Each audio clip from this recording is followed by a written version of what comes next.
আসসালামু আলাইকুম ওয়া রাহমাতুল্লাহি ওয়া বারাকাতুহু। প্রিয় দেশবাসী, আজকে কুষ্টিয়া ৭৭-৩ সদর আসনের মনোনয়নপত্র ঘোষণা দেওয়া হয়েছে। কুষ্টিয়া রিটার্নিং অফিসার কর্তৃক আমার মুফতি আমির হামজা কুষ্টিয়া ৩ সদর আসনের জন্য মনোনয়নপত্র বৈধ ঘোষণা হয়েছে, আলহামদুলিল্লাহ। এই সম্পর্কে যারা দায়িত্ব ছিল, রিটার্নিং অফিসার সহ যারা সংশ্লিষ্ট কর্তৃপক্ষকে আমরা ধন্যবাদ জানাচ্ছি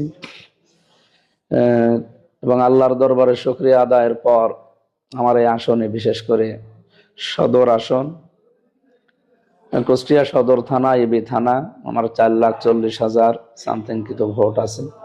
সমস্ত ভোটারদেরকে আমি আন্তরিক শুভেচ্ছা এবং সালাম জানাচ্ছি, আর আপনাদের সমর্থন এবং দোয়া কামনা করছি। সবাইকে সাথে নিয়ে অংশগ্রহণমূলক এবং প্রতিযোগিতামূলক নির্বাচন আমরা সামনে আশা করছি। সবাই সাথে থাকবেন। সবাইকে ধন্যবাদ। আসসালামু আলাইকুম।